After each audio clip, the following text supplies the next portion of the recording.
Just to kick us off, tell us about your musical involvement prior to Skyhooks.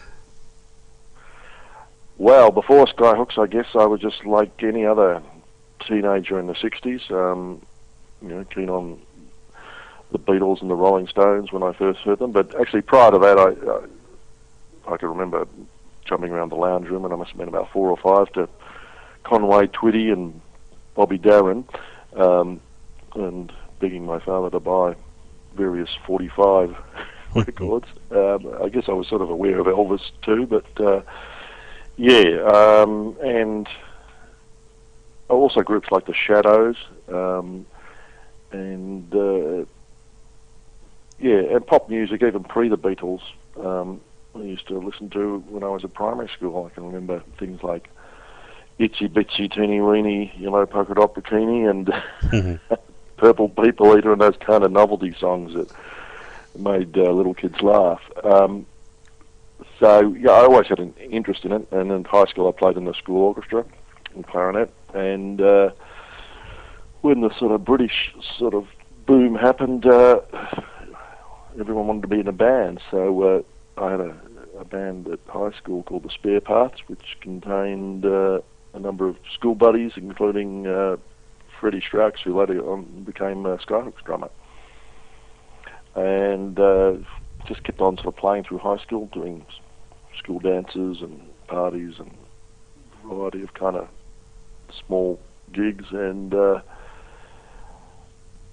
after high school, I was in a band in Eltham called the Reuben Tice Band, which was an original band, sort of more blues-based, and I guess my influences then became people like Paul Butterfield and Buddy Guy, and more blues rock, I think, influences, Taj Mahal. And then I went to Swinburne Film and Television School, and around that time formed a band called The Frame, which had Shirley Strawn as on lead vocals. That was sort of the first band I was in doing some of my original songs anyway. And that folded after a while, and then Skyhooks started in around 1973. Right. And the Skyhooks itself were pretty much a seasoned live band by the time you went in to record that first album. You'd done a fair bit of live work already. Was that a huge advantage, do you think, going in to record that album? Oh, well, absolutely. I mean, we had done quite a few gigs, both with the original lineup, which comprised of Freddie Strauch, myself, Steve Hill on vocals, and Peter Inglis and Peter Starkey on guitar. And that lineup sort of morphed around to then contain Bob Starkey and Red Symons on guitar, and then sometime after Sunbury, the Sunbury Festival in 1974, Steve Hill left and Shirley Strawn joined the band on vocals. But so the nucleus of us had been doing, I guess, a lot of gigs in the rhythm section. Freddie Strauchs and myself, we've been playing together since we were teenagers, so yeah. We were kind of had a bit of live experience, but studio experience is different, and I think Ross Wilson really whipped us into shape. But we were kind of a bunch of musicians that could be whipped into shape because we were in a position to be able to play perhaps a bit better than some groups might have been. Yeah. You mentioned Sunbury 74. In the early 70s were very much, as far as bands go, it was a real jeans and T-shirts type era, but Skyhooks took it to another level, the real theatrical side of the band. When did that come into play, the elaborate stage costumes and all that? Well, the dressing up and the costumes was something that was always there from the very inception of Skyhooks, which was really came about by conversations that myself and Steve Hill, the original vocalist, had, and he used to hang around Carlton and the La Mama sort of alternate theatre scene, and so I said, we've got to have a band that kind of looks interesting. And I think at the time I was really influenced by Gary Glitter. I remember seeing his show at Festival Hall and just being amazed by the whole look of it and plus the power of it. And so I think the glam thing was obviously around at the time, and so that had an influence on it. But it was just a matter of finding guys that would dress up, which wasn't your average jeans and t-shirt. Blues musician wasn't really interested in that, so it wasn't that easy finding guys who wanted to participate on that level. Have you ever? And you've got to remember a bit. It was kind of risky in Melbourne in those days to wear makeup. Oh, absolutely. And satin costumes and stuff. People looked at you with great suspicion and accused you of being gay and all sorts of things. But but they certainly took notice. Yeah. And that was a period where there was, to get noticed, there really wasn't any television available, and people didn't even make their own records. I mean, you couldn't go in and knock out a CD. It just was not possible. Have you ever pondered how the band's history may have panned out had Steve Hill remained the lead singer? Yeah, I think I've had these conversations with Steve at some point, and I think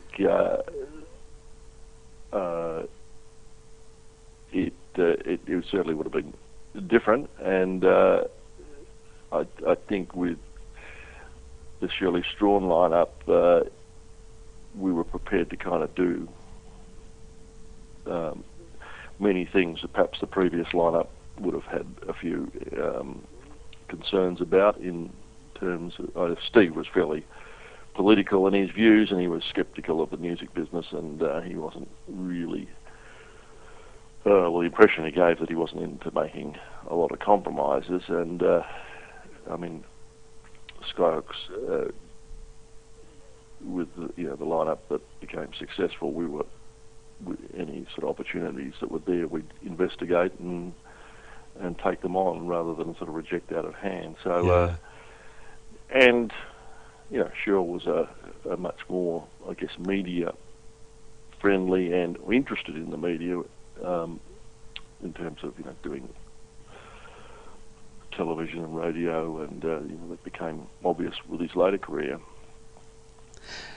Living in the 70s was such a landmark album in Australian music. How confident were you at the time when recording that record that you had the material to make the impact that you did? I don't think we would have foreseen the impact that the record subsequently had, because there wasn't any benchmark for it at the time. I think the biggest selling band prior to that was Daddy Cool. I rather doubt that we thought we would eclipse the amount of sales that they had. So there was really, we just wanted to make a record that sounded good and was kind of indicative of what we were capable of. And I mean, we were aware that a number of songs wouldn't get played on the radio because of their lyrical content, which it was a surprise when I think it was 6 songs that were banned. So we, in terms of airplay, and of course we wanted to get some on the radio, but we didn't think we would get embraced to the degree that we were. In hindsight, I guess that radio ban was more of a help than a hindrance. Did you think of it that way at the time? Well, I don't know if the band did so much, because we weren't that au fait with the mores of commercial radio at the time. But our manager, Michael Gudinski, I think he's quoted as saying that, when the kids find out that it's banned, they'll want to go out and buy it. So he was absolutely correct in that sense.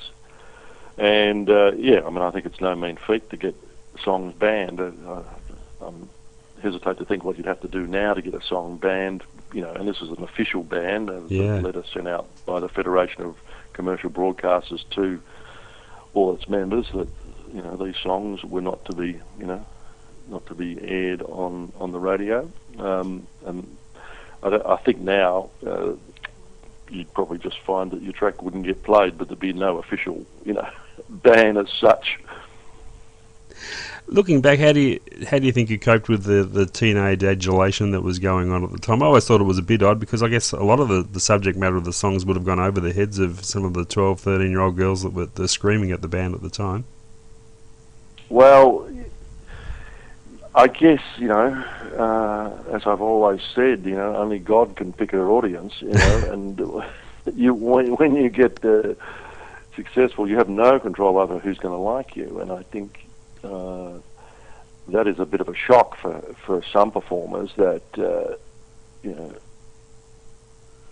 people that like you aren't the people that you envisage might be coming to see you. Mm-hmm. And but we kind of, we sort of took that on board. There wasn't anything we could really do. There was a sort of tidal wave heading in our direction, and we couldn't, run away from it really. So, but it did make it difficult, live-wise, that, was screaming and stuff. You couldn't hear the next guy next to you play, and it was, it's sort of something that doesn't really occur now. But the hysteria on, some festival hall shows and a Maya Music Bowl was extreme. I mean, literally, I would just look at the drummer and presume that we were kind of at the same place in the song, because I certainly couldn't hear the other guitar players or the vocals, and they were sort of in the same boat themselves. But because we were pretty rehearsed,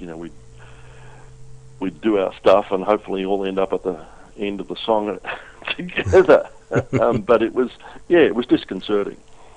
How important do you think was timing for a band like Skyhooks? Do you think 10 years earlier or 10 years later the initial impact would have been the same? Oh, possibly not. I mean, I think if you look at the politics of Australia at the time, people were ready for a change. They'd sort of embraced Gough Whitlam for a period, and he was sort of, I think he was out by the time Skyhooks got in, but it was obviously the mood of the country was such that, they were willing to look at something kind of different and fresh, and something that, the media sort of referred to as Australian, whatever that meant. But I guess when they zoned in on some of the songs, which did refer to sort of local place names, and so I think it was the right thing for the time. Yeah. And it was kind of a bit of a, I guess, a unique time in Australian history. There'd been sort of Conservative government for a long time, and then people had enough of that, and so they went the other way, and then quickly had enough of that and went back to kind of what they knew. But we just came along at that break point. I guess by the time of the second album, there would have been a real weight of expectation on the band. As the band's writer yourself, how intense was the pressure on you to come up with the goods second time around? Well, I guess by that stage I was sort of aware that the songs would possibly end up on a record, whereas first, in the first part of the band, the songs were really designed to be a vehicle for a live band. It was, it's hard for people to conceive now that, you weren't getting together to hopefully get a record deal. We didn't get together to hopefully get a record deal because virtually nobody got record deals back then. So that wasn't the focus. The focus was to have a band, which is a great live band, and people would go, hey, you've got to check these guys out. And that was what we did. We had people lined up around the block to see us. And so by the time we came to the second album, sure, I was aware that the songs would be recorded, so that enabled, me to consider, slightly different sorts of tunes. But yeah, I guess there was pressure, which I was obviously aware of, but there's not much you can do about it. You just got to, as a writer, what's there is there, and you got to get it out and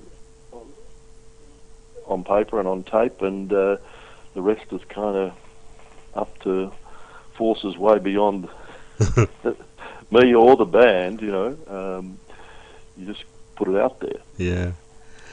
Now you're pretty well accepted as being largely responsible for Australian songwriters starting to write about local issues and local places and contemporary issues. Was that just a natural instinct of yours to write that way? Well, I mean, I think, there were country artists who were doing stuff about Australia, obviously, Slim Dusty and others, but they weren't large in my consciousness. And what I was listening to was people like the Kinks, who did write about England, Chuck Berry, who did write about Memphis, Tennessee, and Paul Butterfield, who was doing old blues songs which referred to Chicago and American sort of places. And to me, just the mention of a place name conjured up a whole, mystical sort of vision of some faraway place where all sorts of interesting stuff went on. And in a song lyric, that kind of does a lot for the listener. It certainly did a lot for me. And I thought, well, if we're going to have some original songs, are there any sort of place names that I could incorporate in the stories that I wanted to tell that would have a similar kind of impact? And initially I thought, oh no, there's nothing in Melbourne that's that interesting, but I sort of forced myself to really think about it, and I did come up with a few places which were true to the stories, the little stories like Baldwin and Turak Cowboy, that I thought, that might work, and there were words also that you could sort of sing, because that's important too. I mean, there were, I'm not too sure that, with all due respect to One Thaggy, that one would be able to put that in a tune without it sounding a little contrived or perhaps humorous, where that wasn't the intent you wanted. And so places like Baldwin and Carlton were kind of pretty matter of fact, but they did have a bit of a ethos or character about those place names, even irregardless of a song. So it was a bit of a conscious choice, but I wanted a device that other songwriters had, but I couldn't use Chicago or Waterloo Sunset or whatever, because I hadn't been there, and I would have got pilloried by the other guys in the band for bullshitting, writing about stuff that I knew nothing about, and rightly so, I think. Yeah. Now, Shell's voice was the vehicle for your lyrics. Did you find yourself writing with his voice in mind? Well, not initially, because we had Steve Hill, which was basically an octave lower. But Shell took those songs up into the higher registers, and he was great, because the PA systems were pretty crap then, and the high voice sort of tended to cut through the noise that the band was making. So he was a plus in that sense. On record, we were initially, it sounded like a girl, and that was something we sort of worked hard to kind of toughen up a bit, which with varying degrees of success. But the proof was in the pudding, and the records sounded interesting, and they sounded exciting, and live-wise, everyone knew the words, and I think that's got a lot to do with the quality of his voice. Yeah. Now, you went to America to try and break through there. Any standout memories of that time, and were there particular pockets of areas in the US that were especially good for the band? Well, I mean, I think one of the reasons we went to the US is that it was something kind of interesting and new to do. I wasn't particularly interested in going to the UK, because every Australian band that went there got slammed by the music press over there, and as did a huge percentage of English bands as well. But I think the US seemed more interesting, and plus our manager managed to get us a recording deal with Mercury Records there. So we thought, okay, well, we'll go. And it was a good experience in the sense that we didn't have the mad screaming fans, so we were able to concentrate on just playing, and because we did a lot of shows there supporting acts like Joe Cocker, Foghat, Uriah Heep, Little Richard, etc. Some strange bills in the south and other places, but it was a good experience. And Jacksonville, Florida, there was a DJ there on the local FM station who played a lot of Australian music, and so our album done very well in that part of Florida. So there was a few pockets, but America's a huge place, and you need lots of pockets really to get the word out. Yeah. It seemed that after that time there was a bit of a toning down of the elaborate stage gear and the theatrical side of the band. Was there a consensus of some kind to get back to basics? I think it was, in terms of, I think we started dressing a bit more in black, and, it was a little different. Yeah, I think that's something, we'd all got a bit older, and there was something else we wanted to try, and I don't know, these things always were kind of organic, because there was never any rule about what you had to wear particularly, apart from the fact it was encouraged to express the side of your character that you might not normally do, and not to wear any blue jeans on stage. So I think it was an organic thing to wear some different stuff, and that probably was a result of the American experience. But having said that, in later years and reunions and so on, we sort of returned to more outlandish dressing. But so I think it was kind of a phase. Yeah. Was it a surprise at the time when Red Symons decided to leave the band? Was that something been bubbling away for a while? Oh well, not really. I mean, it's. I think after the American tour, he'd kind of,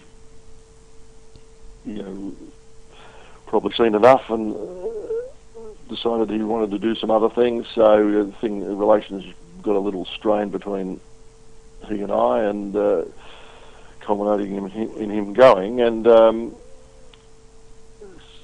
then the band sort of moved on to the other phase, the next phase with Bob Spencer. So it was kind of an end, I guess, of that purely theatrical sort of thing that Red was very much in favour of, and he sort of went on and did other theatre shows as well as the subsequent media stuff. But really, America at that stage was, if you were going to do it, you'd have to sit on a bus for 8 years, and some people that appealed to, and some people I could understand it really dead boring. So that's sort of what occurred there. With Bob coming in, it seemed to herald a heavier sound for the band. Was that the plan from the start, or did it just pan out that way? Look, I think so. The band was. I think some of the songs were sort of heading in that direction anyway. But I knew, and the other guys in the band knew what sort of player Bob was, so we kind of looked forward to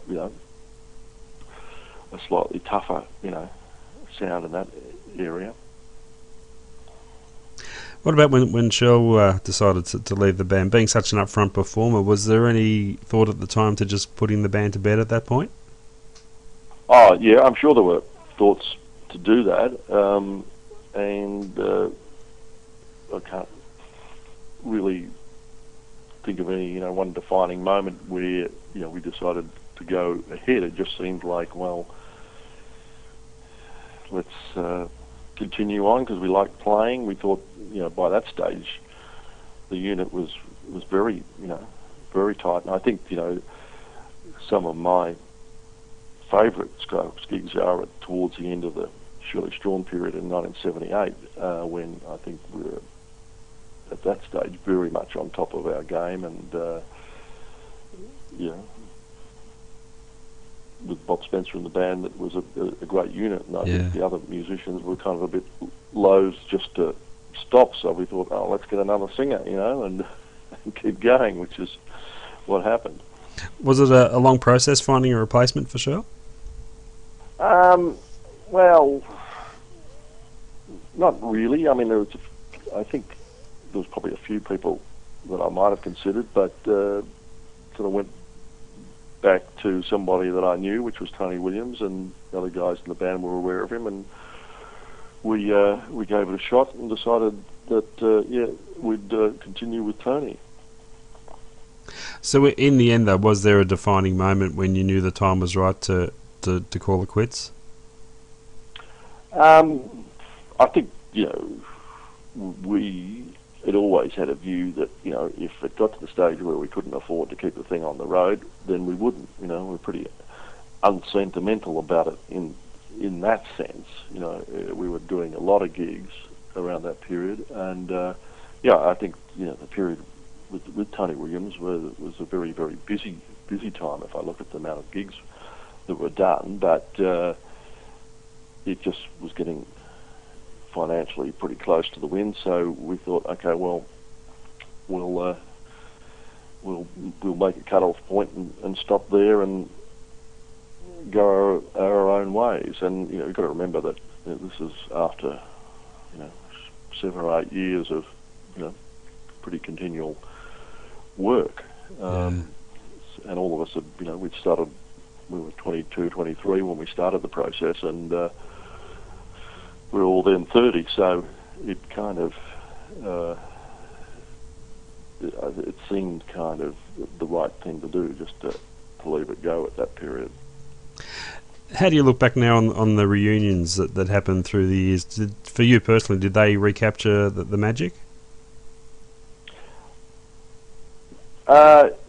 Look, you can't sort of make one time in history the same as another time, but Yeah. I think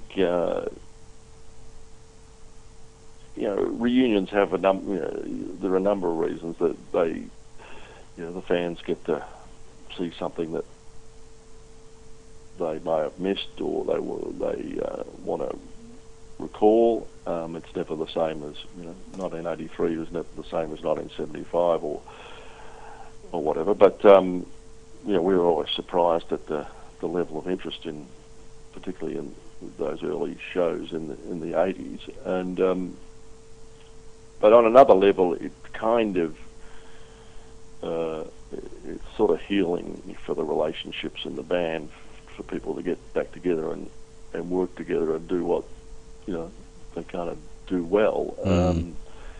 And so it can be a positive experience in that sense. And I think the Skyhooks reunions were. I mean, we did one in '83, which was a national tour, which sold out very quickly. And then we did another one another gig the year after at Olympic Park, which was a very large gig, about 20,000, I think. But I mean, I don't think any of us have ever said no, we'll never play it together again. Yeah. And then there was a reunion in 1990, which yielded Shoebox and Siberia, which became, which was a #1 single, which was something that we'd never anticipated. And so to have a #1 single 16 years after the last #1 single, which was Horror Movie, I think was certainly something out of the box. And Sure. that tour was very enjoyable. The band played well, but it's a long time after the initial time we got together, so it's sort of a strange experience, sort of working that closely with people that you started off when you're in your early 20s and or even younger, and then you're all of a sudden you're 40 and you're still playing gigs. look around and shake one's head occasionally. Talk about what you're up to these days. You've gone from the music world into the legal world. Was that always an area of interest for you? Well, I was always interested in the business side of music, I guess, and perhaps the contractual aspect. But after I left the band, I managed a few acts, and then about 10 years ago, or a bit longer, I ended up on the board of the Australian Performing Rights Association, and which collects royalties for songwriters, and that was fairly intense legal stuff, so I thought I should know a little bit more about this, and quickly discovered the only way you find out about the law is if you're paying someone X $100 now to tell you about it, or you go to uni. So I ended up at Deakin Uni studying part-time, and just sort of slogged away, and eventually got to the end of that, and was admitted to practice in 2006, and since then I've done various things in the legal profession, and with an interest in intellectual property and I guess entertainment sort of related aspects of it. But it keeps your mind active, and it's always changing, so it's a fairly interesting and practical kind of thing to know about, in my opinion, anyway. Sure. Does the guitar still come out from time to time? Oh yeah, well I like to play, and I find these days I'm becoming a fan again. I sort of going back and sort of rediscovering a lot of music from the period when I guess I was busy making music, but I wasn't actually listening to too much of other people's music. So, and of course these days there's a number of books lots of books that have been written about, people. I'm reading one at the moment on Zeppelin, which is a band that I was sort of aware of. I'd seen live, but I never really listened to a lot of their music. It was a bit hard to escape some of it, but so I'm sort of enjoying at this stage of my existence going back and kind of becoming a fan again, and listening to stuff that I probably kind of ignored when I was so busy, playing and writing myself. Sure. So when it's all said and done, how would you like to see Skyhooks best remembered, or best remembered for? I think that's not really up to me, but I think Skyhooks, it would seem, have a place in Australian music history for focusing on the local, and in that way where we are very much an indigenous act. Recently we won you got an award from the AGG guide for the most popular album of all time, or something, wasn't it? Popular Australian album of all time, or something like that. And I thought, well, what is an Australian album? And some of the other contenders were, recorded overseas with, Australian, with overseas producers, and half the bands from some other country. And I thought, well, back in 1974, when we all trooped into the TCS studios at the back of Channel 9 in Richmond, there was a bunch of Aussie blokes, apart from Red Symons, who'd come over on the boat from the UK, and we had Ross Wilson as our producer, and John French was the engineer, and it was done with Australian money, so all $10,000 of it at the time. So it not only was Living the 70s an Australian album, it was very much a Melbourne album as well. So I think in terms of any memories that people might want to have, Skyhooks were a Melbourne group, and who became successful in the rest of the country, and I guess some of our content was it was pretty much derived from the local kind of suburbs where we all lived, which I think is where that's where music needs to come from. It needs to come from the ground, and it needs to come from one's immediate sort of environment. You don't have to really look too far for inspiration, I think, and that's what I say to other songwriters. You write about what you know. Don't get lost in trying to be global or whatever. Just stick with your own experiences, because that's what is authentic, and people will connect with that. They'll know that you mean what you're talking about if they sense that you've experienced it and it's part of you, that is part of your world, rather than trying to be all things to all people. And the truth was, I hadn't been out of Victoria, I think, when I started writing those songs, so I couldn't even really write about Sydney, Couldn't even fake it. So I think, but there are no rules.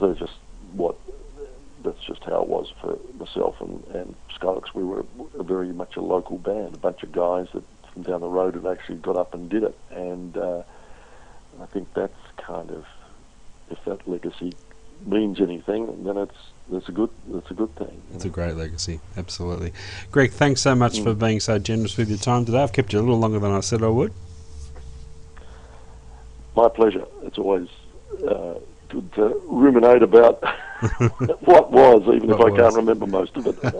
No, you did very well indeed, and look, thank you for all those fantastic songs. My pleasure, John. Okay, I'll let you get back to work. Take care. Okay, thanks, John. And when do you think you're going to air this?